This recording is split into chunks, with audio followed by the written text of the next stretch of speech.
Hi friends, foreign ഇൻവെസ്റ്റേഴ്സിൻ്റെ selling, അതുപോലെ വളരെ വീക്കായിട്ടുള്ള earnings, അതുപോലെ എക്സ്പെൻസീവ് വാല്യുവേഷൻസ്, കൂടാതെ ജിയോ പൊളിറ്റിക്കൽ ഇഷ്യൂസ്, ഇങ്ങനെ വെല്ലുവിളികളുടെ ഇടയിലായിരുന്നു 2024 നമ്മുടെ സ്റ്റോക്ക് മാർക്കറ്റ്. എങ്കിലും കഴിഞ്ഞ 9 വർഷങ്ങളായിട്ട് തുടർച്ചയായിട്ട് പോസിറ്റീവ് റിട്ടേൺ നൽകിക്കൊണ്ടിരിക്കുന്ന നിഫ്റ്റി 50 ഇൻഡെക്സ് ഈ 2025 പോസിറ്റീവായിട്ടുള്ള റിട്ടേൺ നൽകുമെന്ന് തന്നെയാണ് വിവിധ ഗ്ലോബൽ ബ്രോക്കറേജ് ഹൗസുകളും മറ്റ് പ്രധാനപ്പെട്ട ഡൊമസ്റ്റിക് ബ്രോക്കറേജ് ഹൗസുകളുമൊക്കെ പ്രവചിക്കുന്നത്. അപ്പോൾ ഇവിടെ പ്രധാനപ്പെട്ട ബ്രോക്കറേജ് ഹൗസുകളുടെ ടാർഗറ്റുകളും അതേപോലെ തന്നെ ഇന്ത്യയിലെ ലീഡിംഗ് ആയിട്ടുള്ള ഒരു മീഡിയയുടെ പോൾ റിപ്പോർട്ടുകളും അടങ്ങിയിട്ടുള്ള ഒരു വീഡിയോ ആണിത്. R4iലേക്ക് എല്ലാവർക്കും ഒരിക്കൽ കൂടി സ്വാഗതം. 2025 മാർക്കറ്റിനെ കുറിച്ച് വ്യക്തമായൊരു ഔട്ട്ലുക്ക് നമുക്ക് കിട്ടാൻ വേണ്ടിയിട്ടുള്ള കുറേ ഡാറ്റകളാണ് ഇതിൽ നിന്ന് നമുക്ക് മനസ്സിലാക്കാൻ കഴിയുക. അപ്പോൾ US ബേസ്ഡ് ആയിട്ടുള്ള ലീഡിംഗ് ബ്രോക്കറേജ് ഓഫ് സിറ്റി അവർ നിഫ്റ്റിക്ക് കൊടുത്തിട്ടുള്ള ടാർഗറ്റ് 25,000 ആണ്. 2025 ഇയർ എൻഡ് ആകുമ്പോഴത്തേക്കും നിഫ്റ്റി 25,000 എന്നുള്ള ലെവൽ ടച്ച് ചെയ്യുമെന്നാണ്. അതായത് ഡിസംബർ 31 ക്ലോസിങ്ങും വെച്ചിട്ട് നമ്മൾ നോക്കുകയാണെങ്കിൽ അത് ഏകദേശം 5.42% ഒരു അപ്സൈഡ് മൂവാണ്. അപ്പോൾ ഇന്റർനാഷണൽ ബ്രോക്കറേജ് ഹൗസുകളിൽ ഏറ്റവും കുറവ് നിഫ്റ്റിക്കുള്ള ഗ്രോത്ത് സാധ്യത പറഞ്ഞിട്ടുള്ളത് സിറ്റിയാണ്. ഇനി മോർഗൻ സ്റ്റാൻലി സെൻസെക്സിനെ കുറിച്ച് പറഞ്ഞിട്ടുള്ളത് അത് ഇയർ എൻഡ് ആകുമ്പോഴത്തേക്കും 93,000 ടച്ച് ചെയ്യുമെന്നാണ്. അതായത് ഏകദേശം 16% ഒരു അപ്സൈഡ് മൂവ്. അപ്പോൾ ഇവിടെ സിറ്റി പറഞ്ഞിട്ടുള്ള ടാർഗറ്റും അതുപോലെ മോർഗൻ സ്റ്റാൻലിയുടെ ടാർഗറ്റും തമ്മിൽ വലിയ വ്യത്യാസം കാണാം. അപ്പോൾ മോർഗൻ സ്റ്റാൻലിയാണ് ഇന്റർനാഷണൽ ബ്രോക്കറേജ് ഹൗസുകളിൽ ഏറ്റവും അധികം ഗ്രോത്ത് സാധ്യത കൽപ്പിച്ചിട്ടുള്ളത്. 16% ഒരു ഗ്രോത്താണത്. നമ്മുടെ ഡൊമസ്റ്റിക് ബ്രോക്കറേജ് ഹൗസുകൾ നോക്കുകയാണെങ്കിൽ ICICI ഡയറക്റ്റ് ഇയർ എൻഡ് ആകുമ്പോഴത്തേക്കും നിഫ്റ്റി 28,800 എന്ന ലെവൽ ടച്ച് ചെയ്യുമെന്നാണ് പറയുന്നത്. അതായത് ഏകദേശം 18% ഒരു ഗ്രോത്ത് ആയിരിക്കും അത്. അപ്പോൾ മൊത്തത്തിൽ എല്ലാ ബ്രോക്കറേജ് ഹൗസുകൾ എടുത്തു കഴിഞ്ഞാലും ഏറ്റവും അധികം നിഫ്റ്റിയുടെ ഗ്രോത്ത് സാധ്യത കൽപ്പിച്ചിട്ടുള്ളത് ICICI ഡയറക്റ്റാണ്. 18% എന്നുള്ള ഹയസ്റ്റ് ഗ്രോത്ത് സാധ്യതയാണ് അവർ കൽപ്പിച്ചിട്ടുള്ളത്. ഇനി നമുക്ക് മറ്റ് പ്രധാനപ്പെട്ട ഇന്റർനാഷണൽ ബ്രോക്കറേജ് ഹൗസ് HSBC അവർ 13% ഒരു അപ്സൈഡ് മൂവാണ് സെൻസെക്സിന് കൊടുത്തിട്ടുള്ളത്. അതുപോലെ ഗോൾഡ്മാൻ സാക്സ് 27,000 എന്ന ലെവലിൽ നിഫ്റ്റി ടച്ച് ചെയ്യുമെന്നും അത് ഏകദേശം 12.43% ഒരു ഗെയിൻ ആയിരിക്കും. അതുപോലെ ബാങ്ക് ഓഫ് അമേരിക്ക അവർ നിഫ്റ്റിക്ക് കൊടുത്തുള്ള ടാർഗറ്റ് 26,500 എന്ന ലെവലാണ്. അത് 10.78% ഒരു അപ്സൈഡ് മൂവാണ്. അതുപോലെ ജെഫ്രീസ് നൽകിയിട്ടുള്ളത് 26,600 എന്നുള്ള ലെവലാണ്. അത് 11.11% ഒരു അപ്സൈഡ് മൂവാണ്. അതുപോലെ ബെർൺസ്റ്റീൻ കൊടുത്തിട്ടുള്ളത് 26,500 എന്നുള്ള ലെവലിൽ നിഫ്റ്റി ടച്ച് ചെയ്യുമെന്നാണ്. അത് 10.78% ഒരു ഗ്രോത്ത് ആയിരിക്കും. ഇതുകൂടാതെ ഇന്ത്യയിലെ ലീഡിംഗ് ആയിട്ടുള്ള പ്രഭുദാസ് ലീലാധർ എന്ന് പറയുന്ന ബ്രോക്കറേജ് ഹൗസ് 27,381 എന്ന ലെവലാണ് നിഫ്റ്റിക്ക് ഇയർ എൻഡിൽ വരാൻ സാധ്യതയുണ്ടെന്ന് പറയുന്നത്. അതായത് ഏകദേശം 13.65% ഒരു ഗ്രോത്ത് ആയിരിക്കും അത്.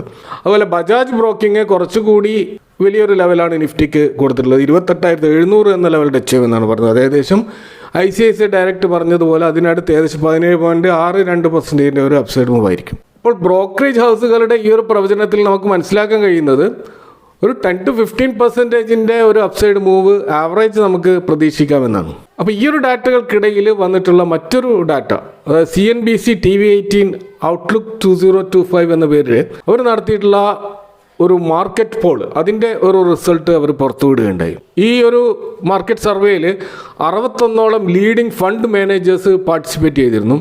കൂടാതെ ഹൈ നെറ്റ്വർത്ത് ഇൻഡിവിജ്വൽസ്, ബിഗ് ഇൻവെസ്റ്റേഴ്സും ഇതിൽ ഭാഗവാക്കായിരുന്നു. കൂടാതെ മറ്റ് ഡീലേഴ്സും ഇതിലുണ്ടായിരുന്നു. അപ്പോൾ അവരൊക്കെ അടങ്ങിയ 61ഓളം പാർട്ടിസിപ്പൻസിൻ്റെ ഒരു സർവേ റിപ്പോർട്ടാണ് അവർ പുറത്തുവിട്ടുള്ളത്. അപ്പോൾ അതിൽ അവർ ആദ്യം ചോദിച്ചൊരു ചോദ്യം 2025 നിഫ്റ്റി നൽകാൻ പോകുന്ന റിട്ടേൺ എത്രയായിരിക്കും എന്നുള്ളതാണ്. അതിൽ മറുപടി കൊടുത്തുള്ള 11% കൂടുതൽ റിട്ടേൺ എന്ന് പറഞ്ഞത് 30% ആളുകളും, അതുപോലെ 9 to 11% ഇടയ്ക്ക് വരുമെന്ന് പറഞ്ഞത് 20% ആളുകളും, അതുപോലെ 0 to 9% വരുമെന്ന് ഏകദേശം 38% ആളുകളും പറഞ്ഞിരുന്നു. അപ്പോൾ ആവറേജ് നമ്മൾ നോക്കുകയാണെങ്കിൽ 9 to 11% ഒരു റിട്ടേൺ മാത്രമാണ് അവരൊക്കെ നിഫ്റ്റിയിൽ പ്രതീക്ഷിക്കുന്നത്. നിഫ്റ്റി നെഗറ്റീവ് റിട്ടേൺ എന്ന് പറഞ്ഞത് വളരെ കുറച്ച് ആളുകളാണ്, ഏകദേശം 11% ഒരു ആളുകൾ മാത്രമാണ് അത്തരത്തിലുള്ള ഒരു പ്രവചനം നടത്തിയത്. അപ്പോൾ ഇതിൽ നമുക്ക് മനസ്സിലാക്കാൻ നിഫ്റ്റിയുടെ റിട്ടേൺ എന്തായാലും ഒരു 10% ആ ഒരു റേഞ്ചിലാണ് ഈ ഒരു സർവേയിൽ നമുക്ക് കാണാൻ കഴിയുന്നത്.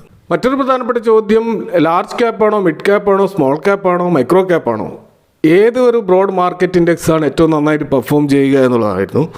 അപ്പോൾ അവിടെ 50%-ലധികം ആളുകൾ പറഞ്ഞത് ലാർജ് ക്യാപ്പ് ആയിരിക്കും ഏറ്റവും നന്നായി പെർഫോം ചെയ്യുക എന്നുള്ളതാണ്. കൂടാതെ മിഡ് ക്യാപ്പിൽ 31% ആളുകൾ സാധ്യത കൽപ്പിച്ചിരുന്നു. എന്നാൽ സ്മോൾ ക്യാപ്പിൽ വെറും 13%, മൈക്രോ ക്യാപ്പിൽ 3% മാത്രമാണ് സാധ്യത കൽപ്പിച്ചിട്ടുള്ളത്. അപ്പോൾ ഇതിൽ നമുക്ക് മനസ്സിലാക്കാം ലാർജ് ക്യാപ്പും മിഡ് ക്യാപ്പും ആയിരിക്കും ഈ 2025 ഏറ്റവും നന്നായിട്ട് പെർഫോം ചെയ്യാൻ പോകുന്നത്. മറ്റൊന്ന് പ്രധാനപ്പെട്ട ഒരു ചോദ്യം ചോദിച്ചാൽ ഏത് സെക്ടറായിരിക്കും ഏറ്റവും നന്നായിട്ട് പെർഫോം ചെയ്യുക എന്നുള്ളതാണ്. അവിടെ നമുക്ക് കാണാൻ കഴിയും ഫൈനാൻഷ്യൽ സെഗ്മെൻ്റ് ആയിരിക്കും ഏറ്റവും നന്നായിട്ട് പെർഫോം ചെയ്യുക എന്ന് 33% ആളുകൾ പറഞ്ഞതായിട്ട് കാണാം. അപ്പോൾ നമുക്കറിയാം വലിയ തിരിച്ചടി 2024 നേരിട്ട ഒരു സെക്ടറായിരുന്നു ഫൈനാൻഷ്യലും അതുപോലെ ബാങ്കിങ് മേഖലകളൊക്കെ. പക്ഷെ അവിടെയാണ് ഇപ്പോഴും ആളുകൾ സാധ്യത കൽപ്പിക്കുന്നത്. അതുപോലെ technology segment, pharma segment, capital ഗുഡ്സിലും ഈ ഒരു 4 സെക്ടറിൽ മാത്രമേ പൊതുവെ ഇൻവെസ്റ്റേഴ്സ് ബുള്ളിഷ് ആയിട്ടുള്ളൂ എന്നാണ് നമുക്ക് മനസ്സിലാക്കാൻ കഴിയുന്നത്. അപ്പോൾ നിഫ്റ്റിയുടെ ഈ ഒരു റിട്ടേൺ അതിന് സഹായിക്കുന്ന ഘടകം എന്തായിരിക്കും എന്നൊരു ചോദ്യം ഉണ്ടായിരുന്നു. ഭൂരിഭാഗം ആളുകൾ പറഞ്ഞിട്ടുള്ളത് ഏർണിങ്സ് ആണെന്നാണ്. അതായത് 73% ആളുകൾ പറയുന്നത് കമ്പനികളുടെ ഏർണിങ്സ് ഇമ്പ്രൂവ് ആവാതെ നിഫ്റ്റിയിൽ യാതൊരുവിധ റിട്ടേണും കിട്ടില്ല എന്നുള്ളതാണ്. ട്രംപിന്റെ പോളിസി 14% ആളുകൾ സ്വാധീനിച്ചേക്കാമെന്ന് പറയുന്നുണ്ട്. അതുപോലെ ഇൻട്രസ്റ്റ് റേറ്റ് കട്ടുമായിട്ട് ബന്ധപ്പെട്ട കാര്യങ്ങളിലൊക്കെ ഏകദേശം 4% ഒരു സാധ്യത മാത്രമേ ആളുകൾ കൽപ്പിക്കുന്നുള്ളൂ. അതുപോലെ ജിയോ പൊളിറ്റിക്കൽ ഇഷ്യൂസ്, പ്രത്യേകിച്ച് പശ്ചിമേഷ്യ, അതുപോലെ റഷ്യ, ഉക്രൈൻ തുടങ്ങിയ വിഷയങ്ങളൊക്കെ 6% ഒരു ഇൻഫ്ലുവൻസ് മാത്രമേ ആളുകൾ കാണുന്നുള്ളൂ. അപ്പോൾ അതിൽ നിന്ന് നമുക്ക് മനസ്സിലാക്കാം കമ്പനികളുടെ ഏർണിങ്സ് ഇമ്പ്രൂവ് ആവാതെ നിഫ്റ്റിയിൽ റിട്ടേൺ ഉണ്ടാവുകയില്ല എന്ന് വളരെ വ്യക്തമായിട്ട് ഇൻവെസ്റ്റേഴ്സ് ആണയിട്ട് പറയുന്നുണ്ട് എന്നാണ് ഇതിൽ നിന്ന് നമുക്ക് മനസ്സിലാക്കാൻ കഴിയുന്നത്. മറ്റൊരു പ്രധാനപ്പെട്ട ചോദ്യം ചോദിച്ചത് ഇന്ത്യയുടെ GDP ഗ്രോത്ത് റേറ്റ് എങ്ങനെയായിരിക്കും എന്നുള്ളതാണ്. അപ്പോൾ ഇപ്പോഴത്തെ ഗ്രോത്ത് റേറ്റ് നമുക്ക് GDP കാണുന്നത് 6.6 ആണ് ഏറ്റവും ഒടുവിലത്തെ വന്നിട്ടുള്ള ഫിഗേഴ്സ്. അപ്പോൾ ആ ഒരു 6.6 എന്നുള്ള ആ ഒരു ലെവലിൽ നിൽക്കുന്നു എന്ന് പറഞ്ഞ് 20% ആളുകൾ മാത്രമേ പ്രവചിക്കുന്നുള്ളൂ. കൂടാതെ 6.75 മുകളിൽ പോകുമെന്ന് പറയുന്നത് 16% ആളുകൾ മാത്രമാണ്. ഏറ്റവും അധികം ആളുകൾ പറയുന്നത് 6.25-നും 6.5-നും ഇടയ്ക്കായിരിക്കും GDP ഗ്രോത്ത് റേറ്റ് എന്നുള്ളതാണ്. അവിടെ നമുക്ക് 37% ആളുകൾ അങ്ങനെ പറയുന്നതായിട്ട് കാണും. ഇനി ഇന്ത്യയുടെ GDP ഗ്രോത്തിന് സഹായിക്കുന്ന കാര്യങ്ങൾ എന്തൊക്കെയായിരിക്കും എന്ന് ചോദിക്കുമ്പോൾ ഏറ്റവും അധികം ആളുകൾ പറഞ്ഞിട്ടുള്ളത് ഗവൺമെൻറ്റിൻ്റെ സ്പെൻഡിങ്, കാപ്പെക്സ് സ്പെൻഡിങ് ആയിരിക്കും പ്രധാനമായിട്ടും ഇതിനെ ഇൻഫ്ലുവൻസ് ചെയ്യുക എന്നുള്ളതാണ്. അപ്പോൾ ഗവൺമെൻറ് എത്രമാത്രം വികസനത്തിന് വേണ്ടിയിട്ടും ഇൻഫ്രാസ്ട്രക്ചർ ഡെവലപ്മെൻറ്റിന് വേണ്ടിയും പണം ഇറക്കുന്നുവോ അതിനനുസരിച്ചിട്ടുള്ള ഒരു GDP ഗ്രോത്താണ് ഇന്ത്യയിൽ ഉണ്ടാവുക എന്നാണ് ഭൂരിഭാഗം ആളുകൾ പറയുന്നത്.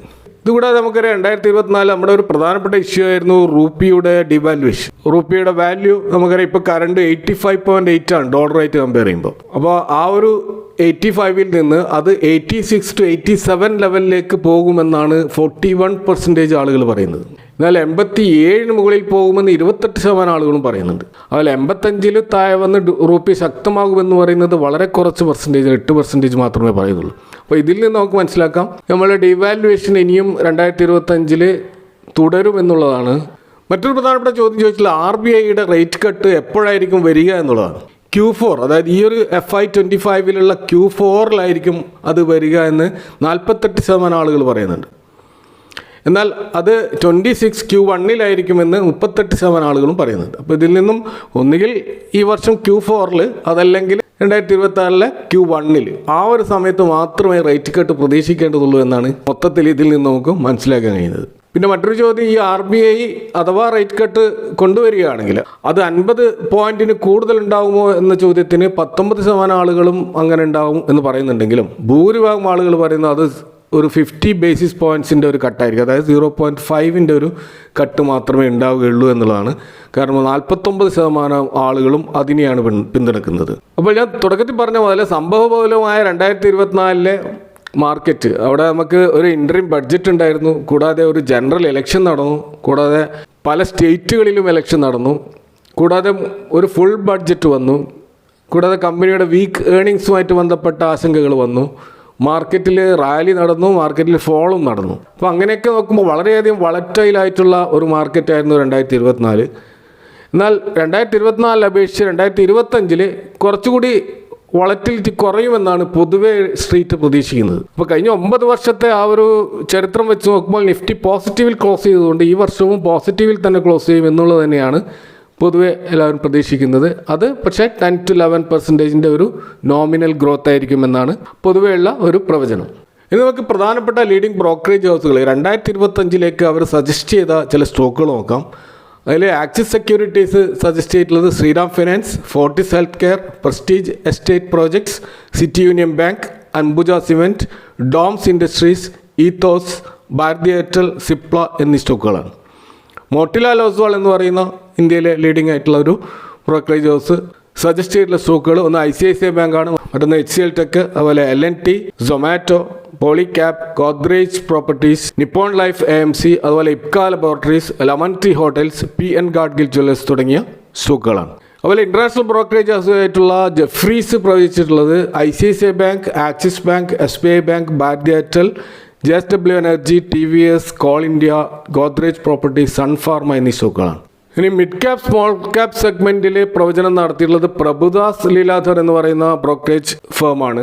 അവരുടെ സെലക്ഷൻസ് നോക്കുകയാണെങ്കിൽ ആസ്റ്റർ DM ഹെൽത്ത് കെയർ, അതുപോലെ ക്രോംപ്ടൺ ഗ്രീവ്സ് കൺസ്യൂമർ, അതുപോലെ സൈയൻറ്റ്, ഡോംസ് ഇൻഡസ്ട്രീസ്, ജിൻഡാൽ സ്റ്റൈൻലെസ്, അതുപോലെ lemon tree hotels, safari industries, Triveni turbine എന്നീ സ്റ്റോക്കുകളാണ്. അപ്പോൾ ഇവിടെ പരാമർശിച്ചിട്ടുള്ള ഇത്തരം ഡാറ്റകൾ പരിശോധിച്ചുകൊണ്ട് നിങ്ങൾ സ്വന്തമായിട്ട് 2025 ഒരു മാർക്കറ്റ് ഔട്ട്ലുക്ക് സ്വയം രൂപപ്പെടുത്താൻ ശ്രമിക്കുക. ഇവിടെ പറഞ്ഞ വിഷയങ്ങളെക്കുറിച്ച് നിങ്ങളുടെ അഭിപ്രായങ്ങൾ പങ്കുവെക്കുക. Thank for watching. See you next time with another video.